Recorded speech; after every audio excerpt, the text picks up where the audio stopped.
All right, let's talk about something you use every single day, probably without even thinking about it. The secret Roman heart that's beating right inside the English language. It's a pretty wild story. Okay, so let's just kick things off with a fact that might actually blow your mind. We're always told that English is a Germanic language, right? Like German or Dutch. And yeah, structurally that's true, but take a look at its words. This chart shows that almost 60%, 60, of our vocabulary comes from Latin and French. Only about a quarter of our words are actually Germanic. So wait, how is that even possible? And that's it. That is the big mystery we are going to unpack today. If English got its start from Germanic tribes, how in the world did it end up with a vocabulary that's way more Roman than anything else? To get to the bottom of this, we have to go on a little trip, a journey through more than 1,000 years of invasions, religion, and scholarship, and we're going to start way back, before the English language even existed in Britain. First things first, let's just set the scene. Before any of the big players in our story even show up, the people living in the British Isles spoke Celtic languages. So that's our starting point, our linguistic baseline. No Germanic and really not much Latin to speak of. Yet. Now, here's where the story starts to get really interesting. The very first dose of Latin didn't come to England with Roman legions. No, it actually arrived with the Germanic invaders themselves, the very people who would go on to create the English language. You see, Latin didn't just flood into English all at once. It was more like a slow drip that eventually turned into a tidal wave. This timeline shows the 4 key moments we're going to look at. We start in the 5th century, with Germanic tribes bringing over Latin words they already knew. Then, bam, 597 AD, Christianity shows up and brings the language of the church. After that, the big one, 1066, the Norman conquest, which brings French. And finally, the 1500s, the Renaissance, with a whole new wave of scholarly borrowing. Let's tackle that first wave.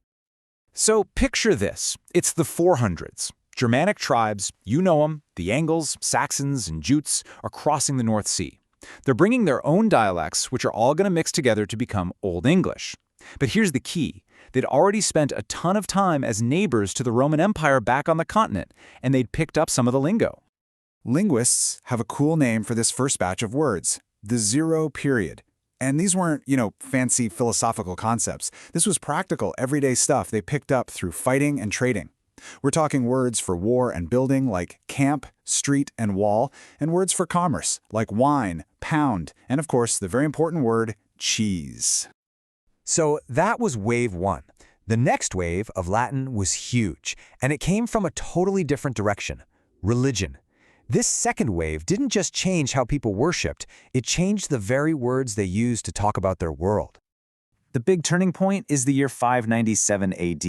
A guy named Saint Augustine shows up in Kent, and his mission to convert the Anglo-Saxons to Christianity is a massive success.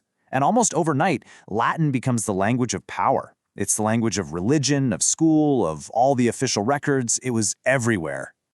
And this just shows you the impact so perfectly. Of course, the new religion brought its own special vocabulary. Words like abbot, bishop, priest. But, and this is the cool part, because the monasteries were also the centers for all learning and culture, the influence just spread out. Everyday words like school, kitchen, silk, pear, and even oyster all came into English during this second wave.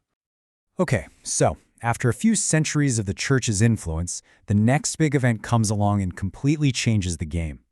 Let's fast forward to probably the single most important date in English history, 1066, the Norman conquest.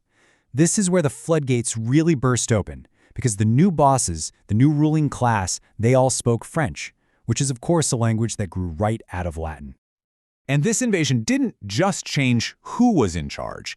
It created one of the most unique linguistic situations in history, a really fascinating system that you can still see in the words we use today.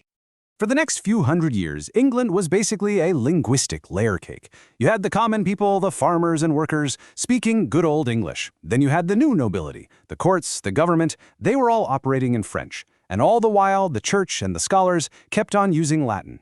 3 languages all living together. And right here, this is the aha moment. This slide shows you exactly what happened. For one single idea, English suddenly had options.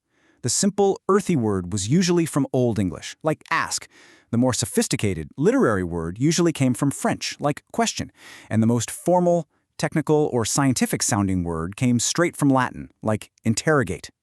We see the same pattern with holy, sacred, consecrated, or time, age, epoch. This is literally the hidden architecture of modern English. It's incredible. Now you might think the story ends there, with this cool three-tiered system all set up. But nope. There was one last massive wave of Latin influence. Only this time it wasn't because of an invasion or a conversion. It was a conscious, deliberate choice made by scholars. So during the Renaissance, you have this new dawn of science and philosophy. English scholars felt like their language just didn't have the words for all these complex new ideas. So what did they do? They started grabbing words directly from classical Latin. But this started a huge debate. Not everyone was a fan. Critics made fun of these new, fancy words, calling them inkhorn terms. Pretentious words that smelled like a scholar's inkwell. And this brings us to our final big flood of words, which we're calling Wave 3. Despite the critics, thousands of these words stuck. These were the abstract, academic terms that give English so much of its precision today. Words like allusion, agile, conspicuous, adapt, and eradicate. Now, besides just straight-up snatching words, there was another, much sneakier way that Latin shaped English. It's a process called a calc, which is basically a hidden translation. So check this out. Instead of just borrowing the Latin word omnipotens, English speakers just translated its component parts. Omni means all, and potens means mighty. Stick them together, and you get almighty. It's a Latin concept, just wearing an English disguise. Pretty clever, right? So when you put it all together, you take the early trade words, the church vocabulary, that massive flood from Norman French, and all the deliberate scholarly additions, you get the language we have now. It's got a Germanic foundation, sure, but it's built with thousands and thousands of Latin bricks. And that's what created a vocabulary with this unmatched size and flexibility. So the next time you're choosing your words, maybe you're pausing between a simple word like ask or a more formal one like interrogate. Just remember, you're not just picking a synonym, you're actually making a choice that echoes back through 1,500 years of history. The question is, which layer are you tapping into?